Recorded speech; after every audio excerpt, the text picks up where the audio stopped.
Okay. So please join me in Gassho. Namo Amida Butsu. Namo Amida Butsu. Namo Amida Butsu. First of all, can you all hear me okay? Yes. Yes. Okay, good. And so, thank you again for joining us for these lectures discussion series. I hope you've been able to get something out of it.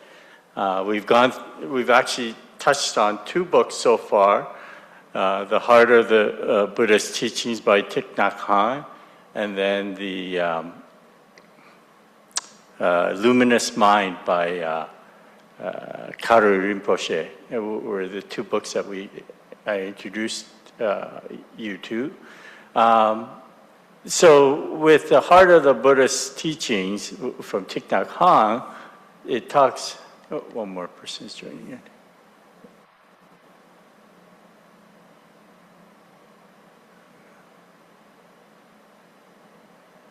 Oh,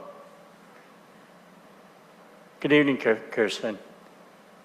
So we started off with sort of some of the basics with the heart of the Buddhist teachings, and then from there, because the 7 Noble Truths talks about the first of them being the right thoughts, right speech, right view, and so then I thought it'd be good to go a little bit more about the mind, which was the Karu Rinpoche. But today I'm actually taking a shift from that. We're going to be talking about this book here, Jeff Wilson's Buddhism of the Heart. Before I go any further, I wanted to just mention, I will be continuing on with this lecture series, but I'm actually going to take a 1-week break next week. So there's no lectures next week. The reason being is on the 22nd of this month, November 22nd, which is Saturday at 2 p.m., we're doing a workshop, an information workshop called Last Rites, the Last Chapter, Are You Ready? And it's to do with the funerals or passing, and I'm going to be talking about the process of death and also the viewpoint from our Buddhistic perspective and what services that we can provide from the temple, what, who you should contact, or what kind of services, what are all the meanings behind the various services. And then following my talk, we're also going to have staff from the Richmond Funeral Home. They're going to be here to provide some information on facts and myths about funerals. So it's going to be on Saturday, November 22nd from 2 p.m. And because I have that coming up, I want to focus my time to make my preparation for that workshop. I will also put that on Zoom. If you're interested in joining, let me know, and I will send a invitation via Zoom as well for people who may not be here. So next week we won't have one of these sessions, but I would like to continue it on the week following. So what would that be? Today is the 12th, so 26. We'll have one in 26.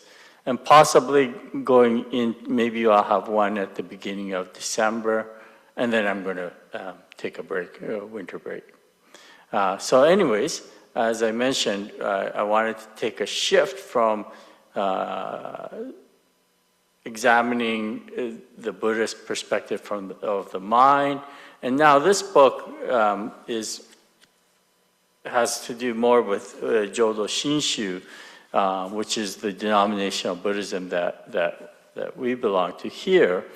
And as Professor Jeff Wilson, who incidentally, I should also make this sales pitch or information. is that Professor Jeff Wilson will be our guest minister for our Ho'onko service, which is January 17th, 18th weekend. And Professor Wilson, who's professor at Waterloo University in Ontario, he'll be coming out here. And on Saturday, January 17th at 3 p.m., he will be giving a public lecture on the inclusiveness of Jodo Shinshu. Where this lecture comes from, I actually happened to be in Toronto last April for the National Jodo Shinshu Buddhist Temples of Canada AGM, and I was sitting in with the Women's Federation. I'm their ministerial advisor, and they had him come to speak to this gathering. Unfortunately, there was only about 8 or 9 of us there at the time. But his talk was so engaging, so interesting. I invited him to come out to our Ho'onko and give this. I said you could give the exact same lecture because it's such an engaging lecture. So I hope if you mark that down on your calendar, and again, we'll try to put it on Zoom. I know, Michael, like for yourself, it'd be much easier if it's on Zoom because you're on the island, but if for those of you who are local, please try to come and join us for that because Jeff Sensen is a wonderful presenter. So anyways, having said that, we're going to go into his book, which is called Buddhism of the Heart. And as he emphasizes in his book, that there's the majority of Buddhist schools, denominations, put a more emphasis on the mind or attaining enlightenment through one's practice. And whereas Jodo Shinshu tends to be much more of a religion of the heart, where we receive this compassion. So, but at the beginning of this book, there's a foreword by 2 individuals that have been quite, that I've had the good fortune of having good relationships with. They are Mark and Taitetsu Uno. Mark Uno is a professor at the University of Oregon in Eugene, Oregon. And his father, who's passed away now, was a professor in Smith's College out in I believe it's New York area. I'm not 100% sure. But they were both prominent scholars of Jodo Shinshu Buddhism. And they wrote the foreword for Jeff Wilson's Sense's book. And there are things that they describe in there that I think is important for us to go over. I was just telling Michael before we started that, this book, although it is easy reading, at the same time, there's so much information to unpackage with this book. So I wanted to start off by going over this this forward section by Mark and Taitetsu Uno. First of all, they talk about Jodo Shinshu talks about the twofold truth of form and emptiness. It's described as twofold truth and not two separate truths, much like the two sides of a coin. I'm paraphrasing from the book here. And so when we look at that, Jodo Shinshu has many different examples of such of this twofold truth, and one that's commonly used is the wave and ocean, and we've discussed that in previous talks, where they're both they can seem separate, yet they are also one and the same. And so that waives the notion. Also, Shinran Shonin is known for using in a term, a conjugated word, and he says life, death. In Japanese, we say shoji. He doesn't say life and death. It's one. So life, death is one. It's the one. It's the flip side, one and the same. Okay. So that's a very prominent usage of this idea of twofold truth. Without one, you can't have the other, right? The fact that you're alive also means that we have to die. I guess it really wouldn't matter if you weren't alive. None of this would matter anyways. But he uses this term, life, death, as one conjugated word, not life and death, or life or death. Another one that he often, or he used in his writings was ice and water. And he often referred to this as our blind passions, right? The more ice there is, the more volume of water is produced. Similarly, the deeper our blind passions, the greater the awakening that happens, right? So ice and water were things that he used as well, an example. And so in this, according to Mark and the Unos, they talk about the fact that there's the world described by words and the world that transcends words. Again, this is this twofold truth. So there are some things that we describe in our daily life, and I think he used the example of a tree, and you can describe the tree by its physical appearance. But also at the same time, there is a world that transcends the words. And this is very common. It goes back to very, very early Buddhism. And one of the earliest examples of this is one day when the Buddha was about to give his talk to his followers. Instead of saying anything, he held up the flower. And I've mentioned this in some of my another lecture before.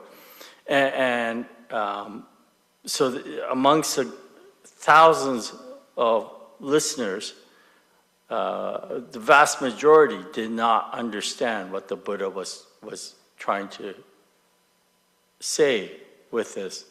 But Mahakashapa, one of the 10 great disciples, in that instant, it said that he understood the meaning of the Buddha's message. And so this is transmitting the Dharma that goes beyond words. And what the Buddha was trying to say was in that single flower was the beauty of the universe.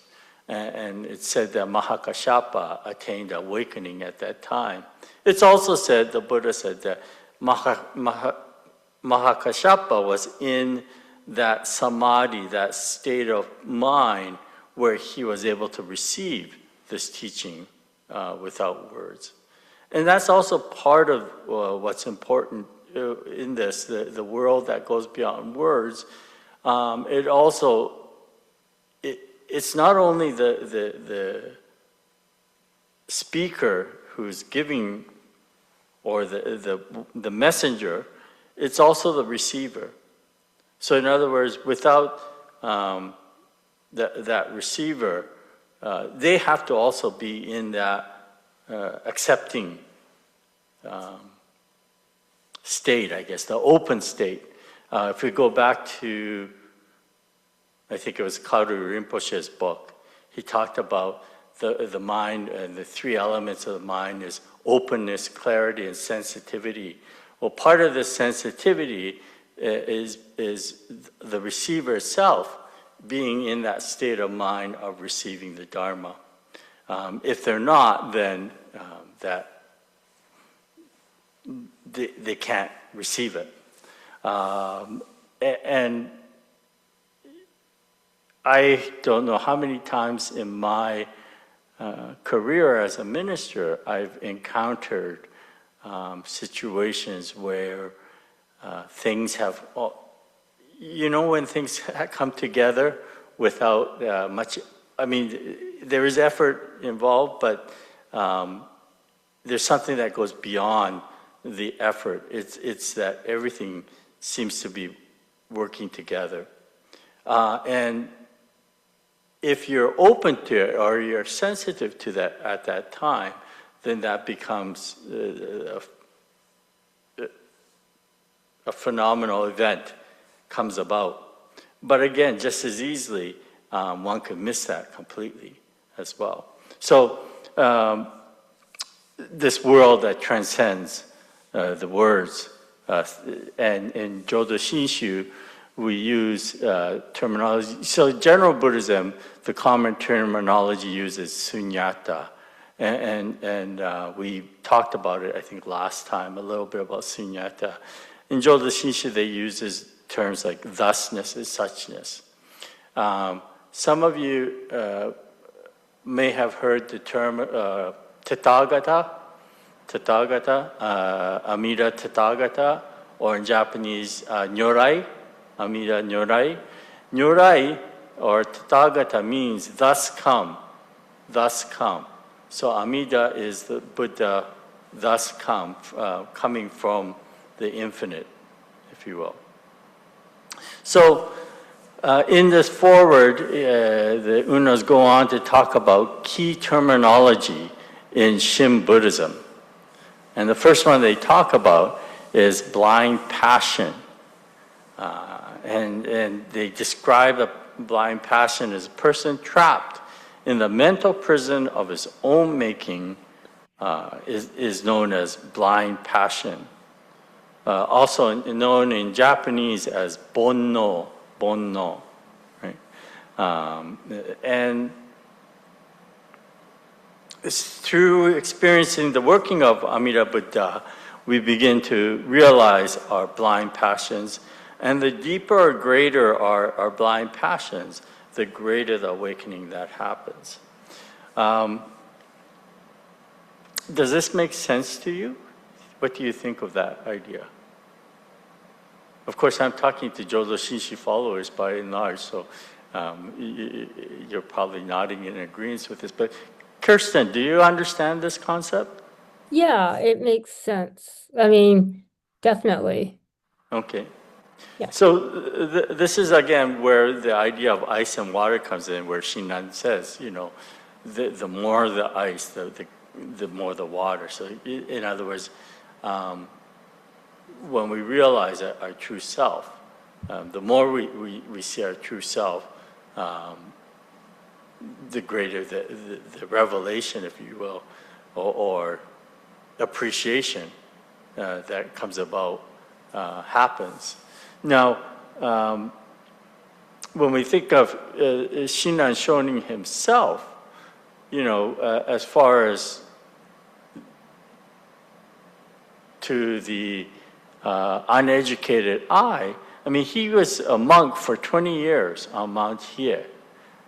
So he trained extremely hard for 20 years. Their practices are it's not an easy lifestyle, very regimented. Every morning they would be waking up like at 2 or 3 in the morning to start daily rituals that would go on till maybe 9 at night. And every moment of the day was spent mindfully doing some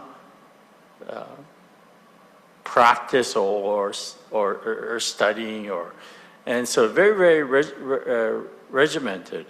I've seen specials, and I've actually gone to Mount Hiei where Shinna was practicing at, and I've had the opportunity to meet some of the monks there, and in particular, there is a very, very well-known and difficult practice called the 1,000-day circumambulating practice, Sennichi Kaihogyo in Japanese. And over the course of 7 years, the monk, usually it's only one monk at a time that would do this practice. They would have to go through this. For 700 days, or for 1,000 days over a course of 7 years, they walk, or they actually go to various temples on the mountain, Mount Hiei, and they would do practice at each of these sites. But every day they're walking over. It averaged out to I think about 34 kilometers a day. So basically, like doing a marathon every day for 1,000 days over the course of 7 years. So very, very, very, very physically demanding practice. So, you know, when we think about the fact that Shinran Shonin was a monk for 20 years on Mount Hiei, and yet what he found was that the harder he practiced, or the more he practiced, the more he began to see his blind passions. And so one of the things that is said is that you know, the light of Amida Buddha, and it comes in, this is not a physical light per se, but the light of wisdom, if you will, of Amida Buddha is stronger. The more we listen, the stronger it becomes. And so when you have very strong light, it shows off our shadows much clearer, as opposed to having a very diffuse light. So the more Shinran practiced, basically, the light became that much brighter, where he actually saw his faults more and more. And so at that time, Shinran did not realize that this was actually the working of Amida Buddha. But if in the passages in Jeff Wilson's book here, he does mention the fact that all of the past conditions, causes and conditions, led to Shakyamuni Buddha attaining enlightenment. Right? He talks about the fact that Shakyamuni Buddha went through 6 years of ascetic practices, the fact that he received the rice porridge from the milk maiden, the fact that the young boy put the grass mat for him. You know, he says all these were causes that led Siddhartha to enlightenment. Well, in very same sense, all of Shinran's past conditions led him to awakening to Amida's infinite compassion, or boundless compassion. And so when we see that, when we understand that, then we begin to see that as Shinran was practicing on Mount Hiei, the harder he practiced, the more clearer his own bonno, or blind passions, became much more clearer to him, and eventually leading him to leave the mountain. So blind passions was, bonno is a very common terminology used in Jodo Shinshu. And they talk about when we encounter thusness of reality of existence, in Jodo Shinshu, the terminology often used is being embraced by the boundless compassion of Amida Buddha. And the beings who are filled with these blind passions are known as foolish beings, or bonbu in Japanese. So the boundless compassion that is embodied in Amida Buddha is also known as the infinite life, or Amitayus in Sanskrit, or Muryo-ju in Japanese. And the counterpart to this infinite life is the infinite wisdom. I'll be sending out these notes afterwards as well. So infinite wisdom or infinite light, also known as Amitabha in Sanskrit, or Muryo-ko in Japanese. But this blind passion and boundless compassion, they go hand in hand. We are embraced all the time by this boundless compassion. As I was saying last week, again, it's that paradigm shift of seeing the stars out there and then looking at it, understanding we are within the universe. We are embraced. We are part of the universe. It's not like the universe is out there and we're apart from it. Similarly, we are within the bounds of this boundless compassion. And these two come together in the name Namo Amida Butsu. So the blind or the foolish being, ourselves, is the Namo element of it. And Amida Buddha is the infinite light and life. And so when we say Namo Amida Butsu or the Nembutsu, that's the two coming together as one. And it's expression from our heart that comes out when we receive what we call the entrusting heart. So they go hand in hand with one another. And this is why Shinran Shonin in the Tanisho, which is the notes lamenting the divergences, states, and this is chapter 3 of the Tanisho, he says, even a good person attains birth in the Pure Land, so it goes without saying that an evil person will.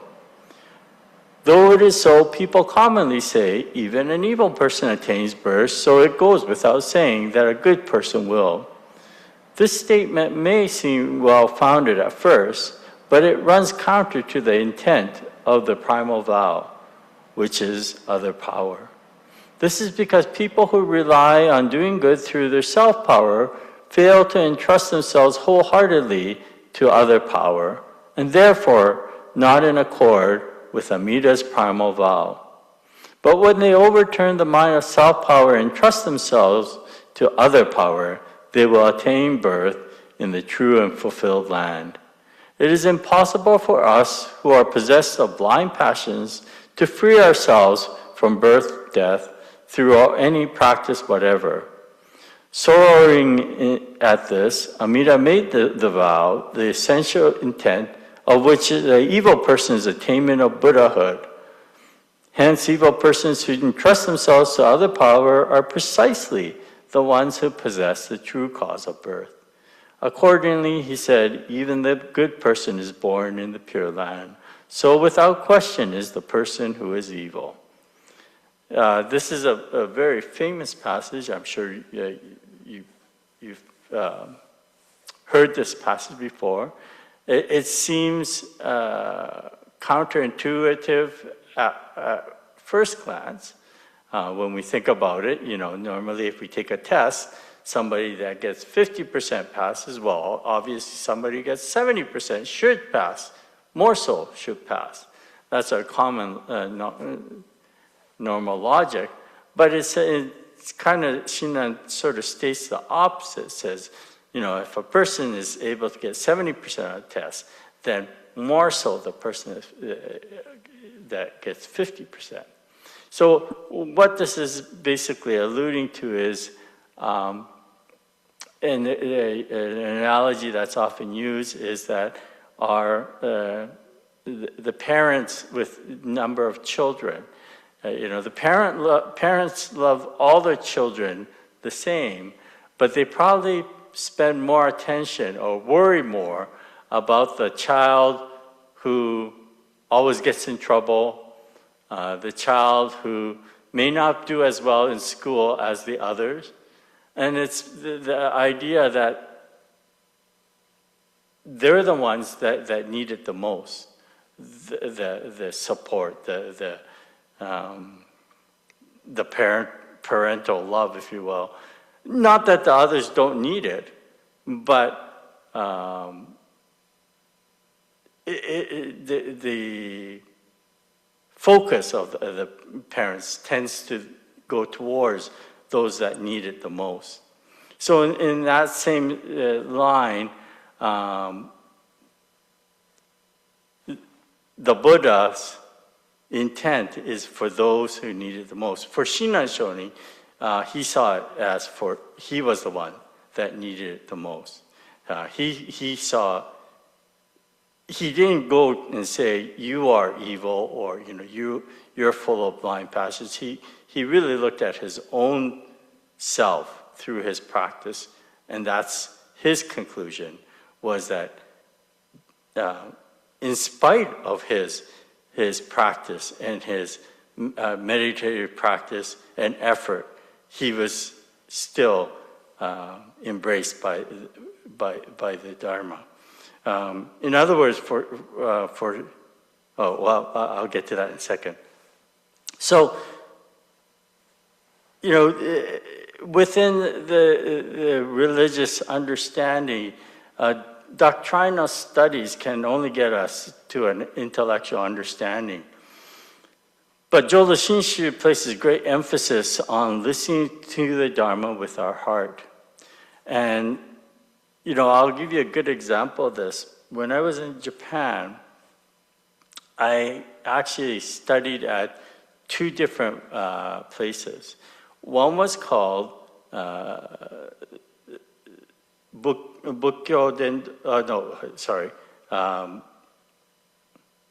Bukkyo Gakuin, which is Central Buddhist Academy. And it was like a Buddhist seminary, almost like a boot camp of Jodo Shinshu Buddhism. And the way they taught us was not intellectually, but through your daily life. Okay, so what I mean by this, every morning we would start off the day, we would have to go up on the third floor of it looked like a high school building. High school, or maybe, like a high school, 3 floors high school building. And on the top floor, they call it the kodo, which is like the hondo, if you will. Okay, and we would start off every morning with a morning service, and usually it was about an hour long, and we would have to sit in the Japanese style seiza, with your legs underneath. Very, very painful, right? After about 15 minutes, your legs start falling asleep, becoming numb. But the student body, so there must have been about 200 altogether, maybe less, 150 altogether. So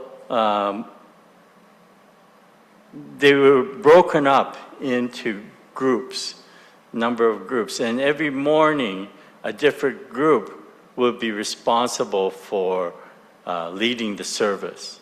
So you would have to, one person would lead the chanting, another person would have to give the Dharma message, and so you would get all these assignments that you have to do, and then you would, at the end of the service, you would get critiqued on it by the teachers. Right? But throughout the year, they continue to stress this idea that Jodo Shinshu is taken in by our pores. What it means by that is that it's not taken in by our scholastic ability, but by learning to appreciate the simple things, we begin to have a new development or understanding of what a religious awakening can be. And it was a very moving way to learn, particularly something such as a religious Buddhist teaching. And in fact, it is a common way, actually, for most Buddhist monasteries teach in this way. The other place I went to study was at the university, Ryukoku University, where I did a master's program there. There, it was very much a scholastic endeavor, where they took the sutras that we studied, and the professors would study it as a lecture matter, like topic. And so they would talk about it very, very scholastically. And what was missing in that was, I don't think religion is meant to be studied scholastically. It is meant to be studied through the process of the daily activity. One of the early things that we were told repeatedly at the Central Buddhist Academy was the only reason why we as ministers get respect is because of, not because of who we are, but because of this, what we're wearing, the robes.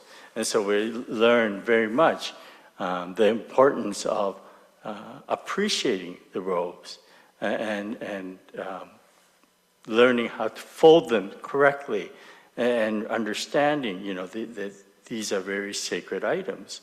And of course, none of that kind of teaching was done at the university, right? Because it was just a subject matter.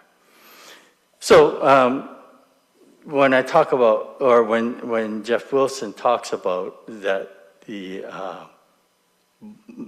Jodo Shinshu is much more about learning from our heart. And therefore, the way it's taught is through many sacred stories, whether it is something that happened factually, or whether it's something that goes beyond our human realm. Nonetheless, each of these stories have so much to give us. So I have a question for you at this time. Do you all have a favorite movie that you like to watch? We'll start with Karen. Do you have a favorite movie? I'm not sure, Sensei. I'm not sure. You're not sure, okay. How about Nobuko-san? Do you have a favorite movie that you... Oh, you have to unmute yourself.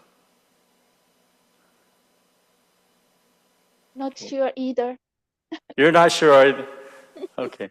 Well, does anybody have a favorite movie? Maybe Tomoko-san has. Maybe Tomoko-san has. Tomoko-san. Oh, Tomoko-san, do you have a favorite movie? No. No? Sorry. Well, so I have a favorite movie. One of my favorite movies is it's a Japanese samurai movie, but it's not your typical slash 'em up samurai movie. It's much more. There is some violence in it, but overall, it's a very moving movie. It's called in English they call it the last Ronin, Right. which I think is bad translation, because in Japanese it's called Saigo no Chushingura, and Anyways, it is a samurai movie, but it's very emotional movie. And the first time I saw it was on Japan Airlines. I was going to Japan, and I happened to see this on the movie screen, so I chose it and I started watching it. Well, by the end of it, I was bawling away. And I'm sitting in the airplane, bawling away, and people around me are looking at me wondering what the heck I was watching. But it goes to show you, well, I'll ask Doug, he's got his hand raised. Yes, Doug. So it kind of depends on, wait, what was the point about bawling? Oh, you're going to follow up. I was wondering if there was, you were using the example in order to make a point. Yeah, I am. So, here, and I'm sure you've cried at movies before, all of you. Oh, yeah. We all know these movies are fictional. We know they're not true, and yet they can reach in and grab our emotions and touch us in a very real way. And that happens, say, with a very good book that you're reading as well. You can't put it down because you're so enthralled in it. So when we talk about stories, and from a Buddhist perspective, it's less important to say, well, was this a factual story that happened? Or, what were the dates and, the facts behind it? What's more important is, what is the message that this story is telling us? And so that is applied throughout the Buddhist teachings. I mean, when we think about, right from the birth of the baby Buddha, that whole story about the Samhita becoming a white elephant with 6 tusks and entering the right side of Queen Maya, and lo and behold, she becomes pregnant, and then she goes on her way back from her where she was married at Kapilavastu back to her ancestral home, and on the way she happens to stop at Lumbini's the garden, and there she gives birth to the baby Buddha, who then stands up and walks 7 steps and and states, I, above and below the heavens, I alone am the honored one. Well, by our normal human standards, we would all say that, well, this is not real, right? But in Buddhism, we don't really talk about, well, that can't be possible. The baby can't stand up. The baby can't walk. The baby can't talk. But no, we talk about what is the messaging behind it. So when we read all of these Buddhist teachings, that's the important part. And so when we look at this, when Jeff Wilson says it introduces the Buddhism of the heart, that's what he explains. He says that in Jodo Shinshu, these anecdotes, the stories, the sacred stories, they're all so precious to us because that's how we're moved. That's how we're inspired. That's how we encounter the heart of Amida Buddha, the compassion, great compassion of Amida Buddha. So that's why we see in Jodo Shinshu many of these sacred stories, whether it's to do with Amida Buddha or even more modern day regular followers, or even within our own lives when we have things happen to us that inspire us or move us. And so the emphasis of this book is into these teachings. And Jeff Wilson Sensei says that over the past 800 years, and this is also something that's very important, is that Jodo Shinshu has been focusing on how lay people can experience awakening joy in everyday life. And that's why there is a little bit of a difference between Jodo Shinshu and some of the other schools. So in the vast majority of Asia, the word Sangha is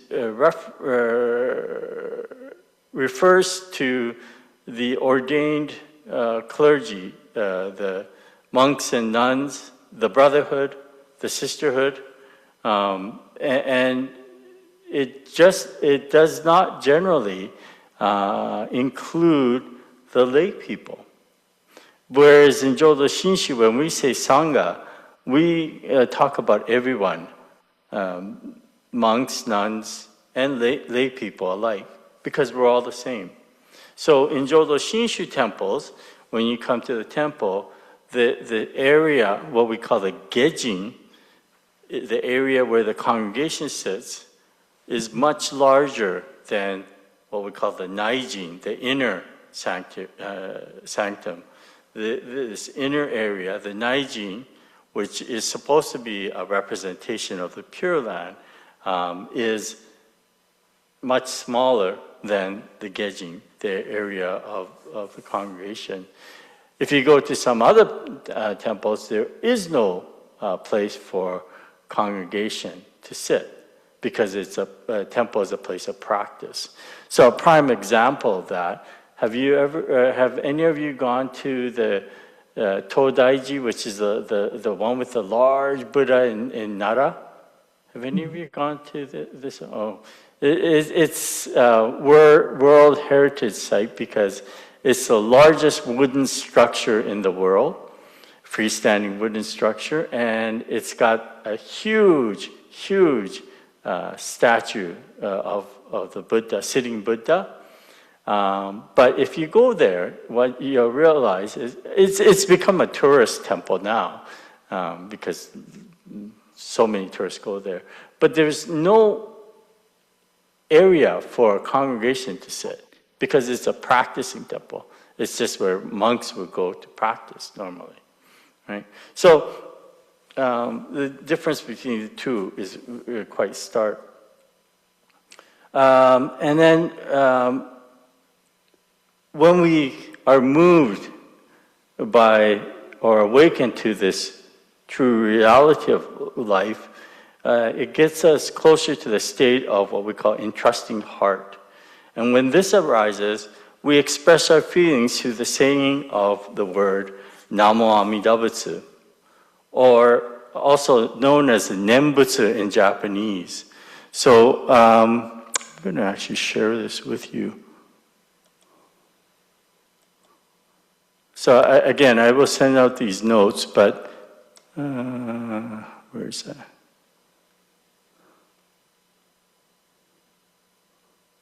Oh, here. Can you see these characters on here? Yes. Can you see that in your screen? Okay. Nembutsu, and I know the Japanese-speaking people understand this, but interesting point about this character. So as I mentioned, when we awaken or when we're moved by the true reality, that is when that's what we call the entrusting heart, or in Japanese we call that shinjin.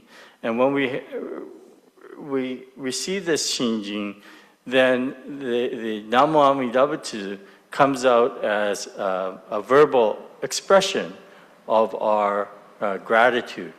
So it's a recitation of gratitude for being awakened, if you will, to the true reality of life. And so, but interesting is, and this is also known as Nembutsu, the reciting the name of the Buddha, we call it Nembutsu. But in fact, the word Nembutsu itself is broken down into three parts. The first character, Nen, can be broken up between top half and bottom half. And the top half ima looks like this character here that's highlighted in blue. And that means now, like presently, now. And then the bottom one, this character here, that one there, is kokoro, which means heart or center of being. So when we say Nembutsu, literally it means having the Buddha in my heart at the present moment. Okay, that's what Nembutsu really means. Having the Buddha in my heart at the present moment. And it actually comes from Chinese. In Chinese, they would say nianfo, nianfo. And that means, so it was actually in China more of a mental concentration as opposed to verbal recitation of the name. Okay, so when you think upon the Buddha, that was nianfo, when the Buddha is in my heart. Okay, whereas Shinan Shoni clearly states that it is the verbalization, which and he calls us the practice of Amida Buddha. And the reason why he calls this the practice of Amida Buddha, not ourselves, is because if it was a practice of ourselves, we can get attached to practice as well. Whereas the reason why this is the practice of Amida Buddha is, where is that? I've got that down here. Oh, it's when Amida Buddha, and so actually in the book, he actually talks about Amida Buddha and gives a story of Amida Buddha, how Amida Buddha came about. But he did it only in 2 pages, whereas the story itself is much longer than that. So that's why I was saying there's so much to unpack in his messaging. But he talks about, the story, the sacred story of the Bodhisattva storehouse, and how he becomes Amida Buddha through his practice. But this whole idea or the sacred story of Amida Buddha, why is it necessary? Why do we need to have this story? And to understand that, we need to understand this idea of what they call the 3 Dharma bodies, 3 Dharma bodies, or Trikaya in Sanskrit and Sanshin in Japanese. So it's said that the Dharma, the first Dharma body is known as Dharmakaya, or the Dharma body. And the Dharmakaya or Dharma body has no form, no shape. For lack of a better way of explaining it, I don't know if you've seen the movie The Matrix. If any of you saw the movie The Matrix, they say, has no form, no shape. It's all around us and everything around us. So Dharma is beyond our conceptualization, basically, right? But having said that, the Dharma has to express itself. I mentioned this before. The ultimate infinite wisdom has to express itself because it only becomes wisdom when it's shared. And that desire to share it or that will to share it is the boundless compassion. But in order to share it, the Dharma body has to take on form. And that's what we call the Sambhogakaya, or the reward body, or Hojin in Japanese. And what this is an expression of the truth, and it generally comes out. It's called a reward body because usually there's they talk about a sacred story that has a beginning, like it has a whole development of how that Sambhogakaya, or that reward body, came about. So in this case, they're talking about how Amida Buddha came about. And then the third Dharma body is what we call Nirmanakaya, or the emanation body, or Oji. And what this is that in order for us to know about the other two bodies, we actually need a physical presence in this world to talk to us, to tell us of such existence. And so, in this case, that would be the historic Buddha, Shakyamuni Buddha. So, the Amida is placed under this, the middle of the three bodies, and it's more of the eternal Buddha, the Buddha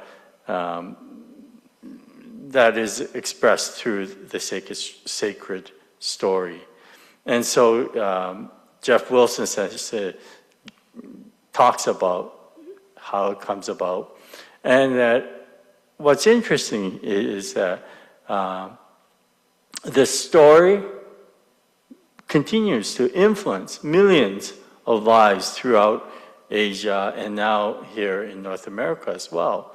And as I was mentioning, that how a story could influence so much, and that's where I was explaining about the movie.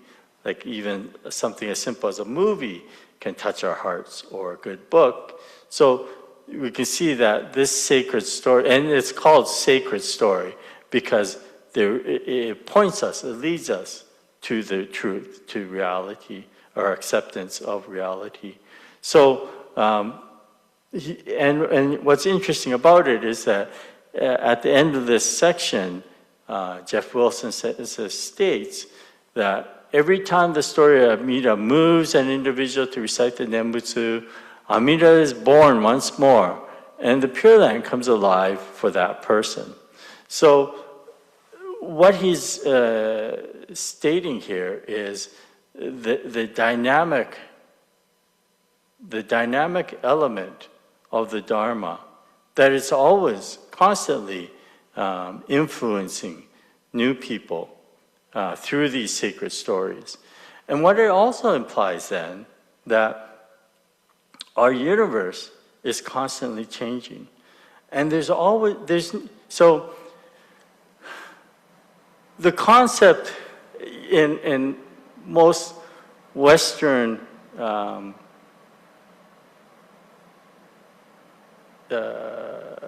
Western science is the idea of the Big Bang theory, where the universe started off with the Big Bang, and everything is expanding from that. But in Buddhism, it's not so important as to find the beginning point of it, but realize that every single point of the universe is a new beginning. And every single point of the universe is an end. So it's constantly changing in our universe. But that also means that, we can receive the Dharma at any point in our lives. There's no such thing as being too late every day is a new day. So every day is a new opportunity, is what it is. So I find that a real fascinating way of understanding it. Comments?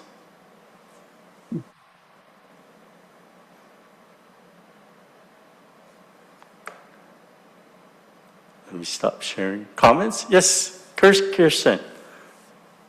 Thanks so much for this. I wanted to ask a little bit more about this idea of striving, because on the one hand, there's a practice, which means I guess someone is putting thought and action into being self-aware, um, and, I guess moving along the path. But is the difference when someone's striving, it's more about the individual ego? And then if you're doing the practice in contrast, if you're doing a practice and you're putting some effort into, maybe later on you becomes so what is it? It attains a way of being that you don't have to put any effort into it. But I'm just wondering if, in contrast to the striving, which is about ego, if in doing the practice, you do it in a way where you're aware of, as in this story, you're constantly aware of how it's not your ego, but it's everything and every being that makes, this becoming you're going through possible. So I'm wondering if it's not a matter of doing work and not doing work, but a matter of the way one conceives of it. Yeah, I think that's very true. So in Jodo Shinshu, we call it the practice of gratitude, where it's practice is almost a byproduct, if you will. When you receive or when you understand the interconnectedness of life, when it begins to really make sense to you, then you act naturally accordingly. Having said that, because we are filled with blind passions,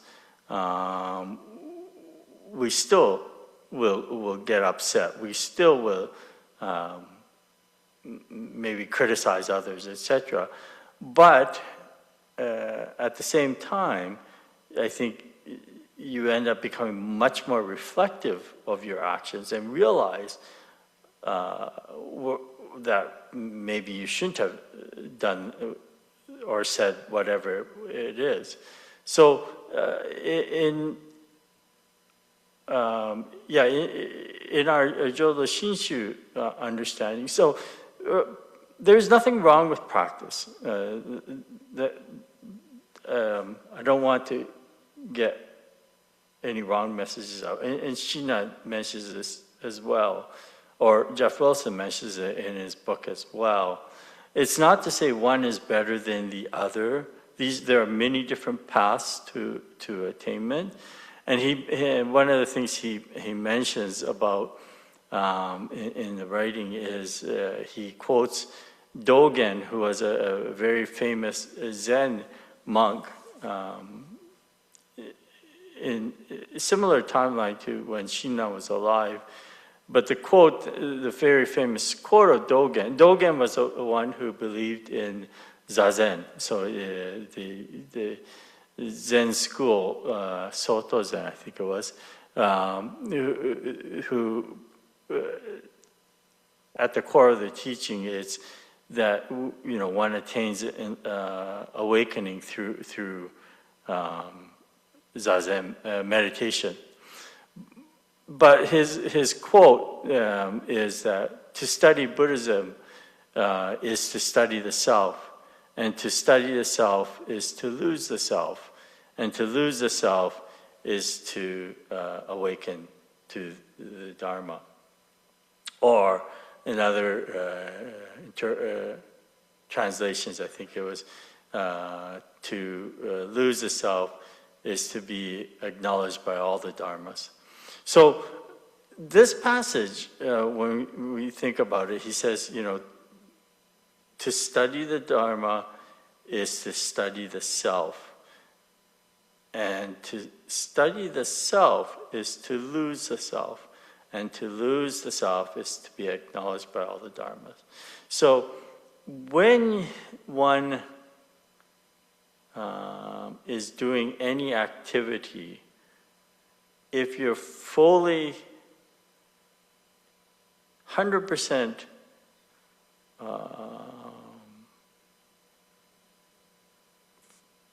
focused on that activity to the point where you lose the egocentric self and become that activity.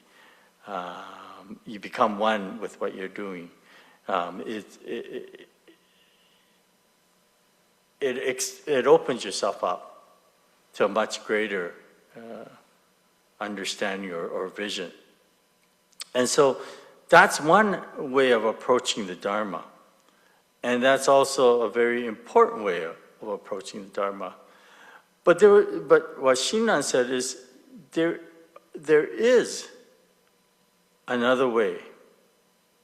And that way he found when he found basically the darkest corner of his existence, that he found by letting go at that point, letting go and in trusting in the Dharma, that he was able to awaken to another way of attaining that same. So in Dogen also, when he says to studying the self is to lose the self, ultimately it comes down to letting go. And so for Dogen, his letting go was through the meditative practice. For Shinran, letting go came not because of his efforts or practice, but in spite of his efforts and practice, he was able to let go. And that was because of the working of Amida Buddha. And that he awakened to that working. And for him, that became a very strong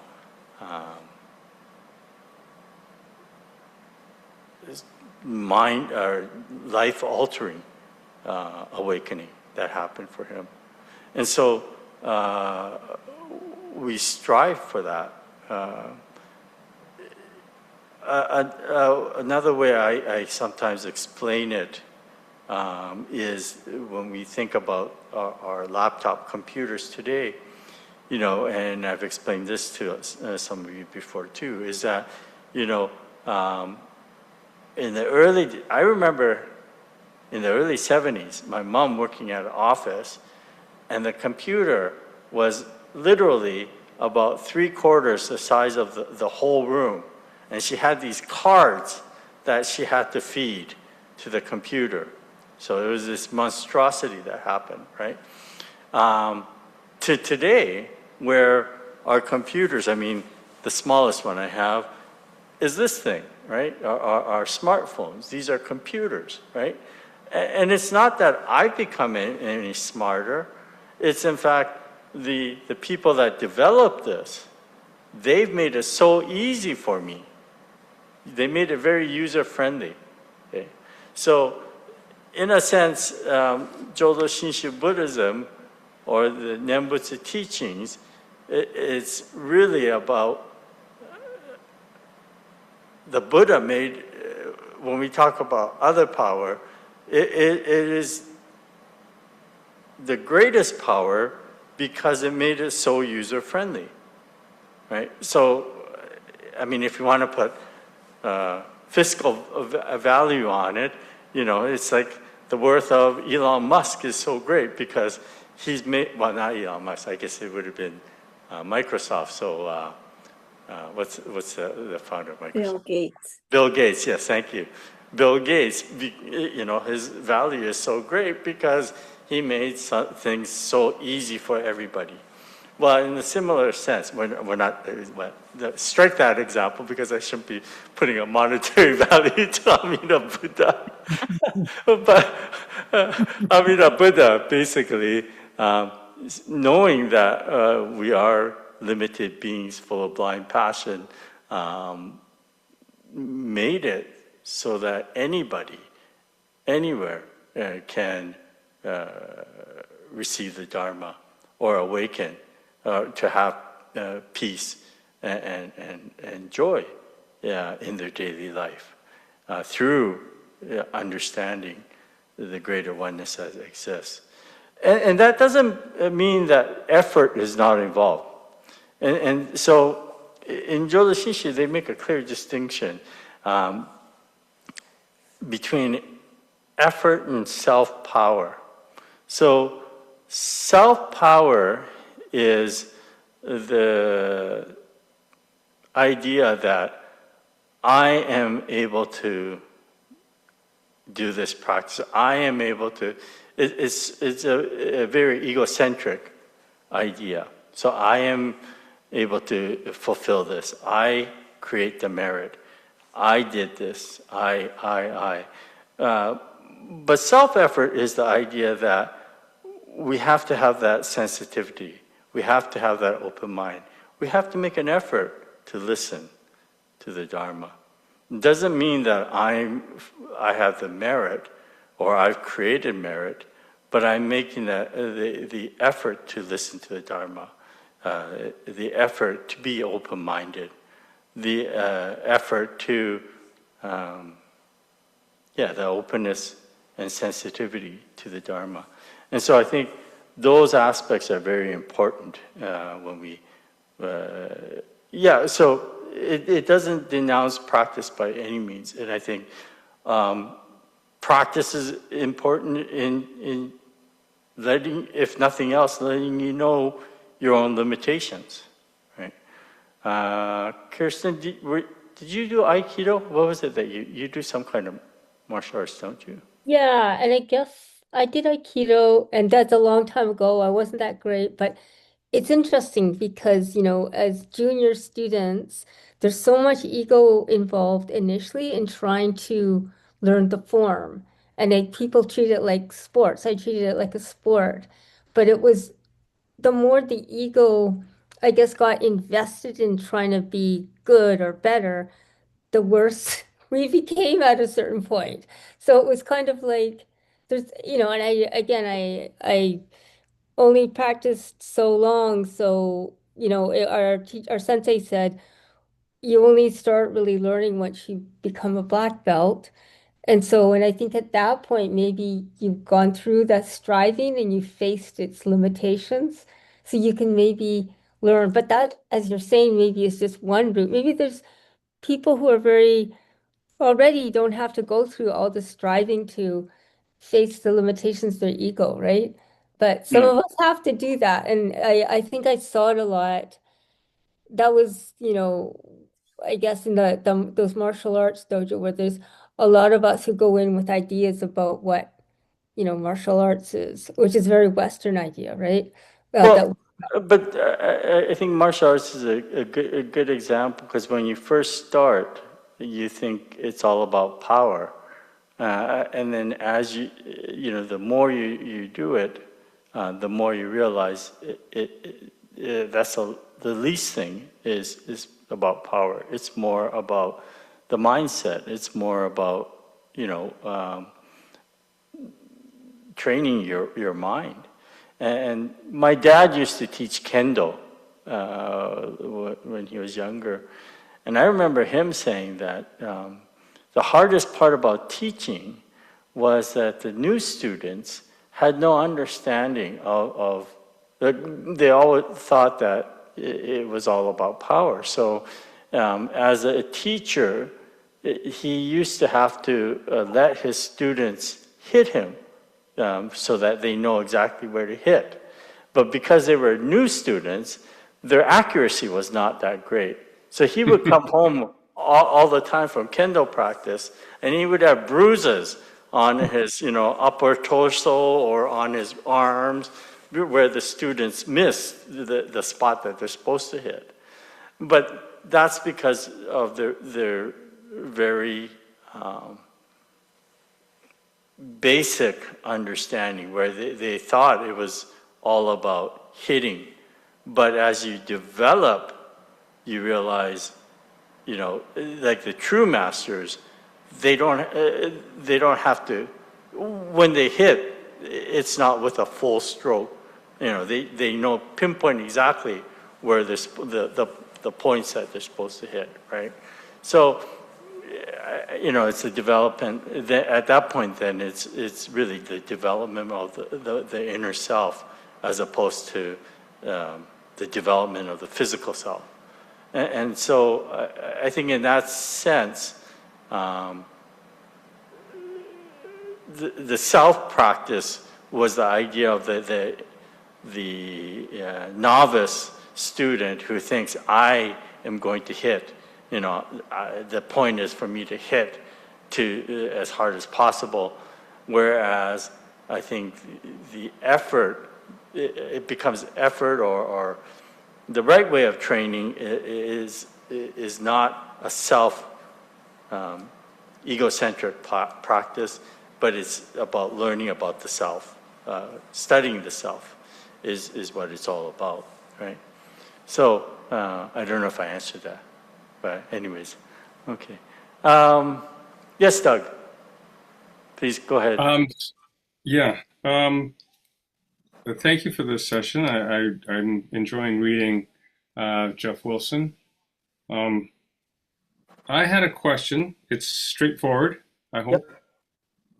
In the foreword, so this is not really what Dr. Mark has written, but rather what the Unos have written. On the fourth page, the one at the top marked XVI, so that would be Roman numeral 16.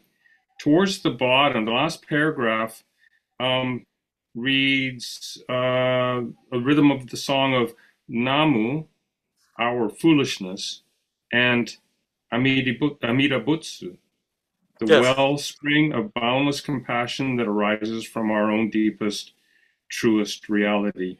Is that somewhat of a literal translation, or is that more the Uno's impression of imagery that they're injecting into Namu? I think well, part of it is true. So when we say the Nembutsu, it is no, actually, well, you all have that page, anyways. But when the Nembutsu is the recitation of Namo Amida Butsu, right? And it is not, the actual name of the Buddha is Amida Buddha. And we don't say the Nembutsu is just reciting Amida Buddha, Amida Buddha, Amida Buddha, Amida Buddha. We recite Namo Amida Butsu. And that implies that these two come together. Namo, or namas, is the foolish being. So taking refuge, or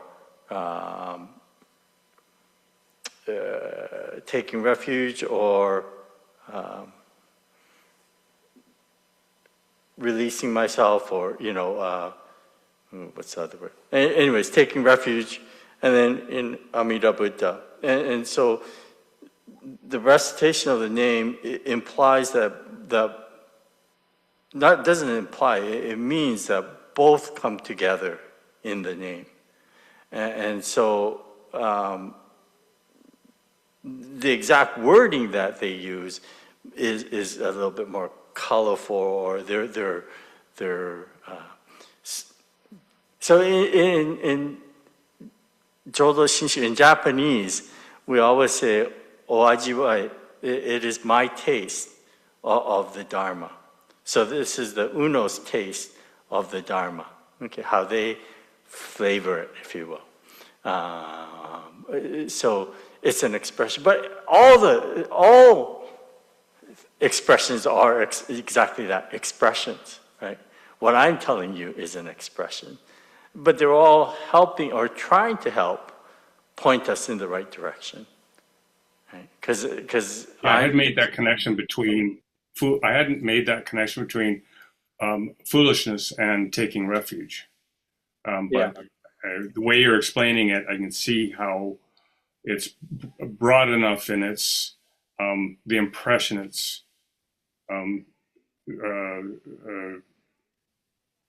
that it's giving, or that I'm taking, is broad enough that I understand it. Yeah, got it. Yeah. Thank you. You're welcome. Yeah.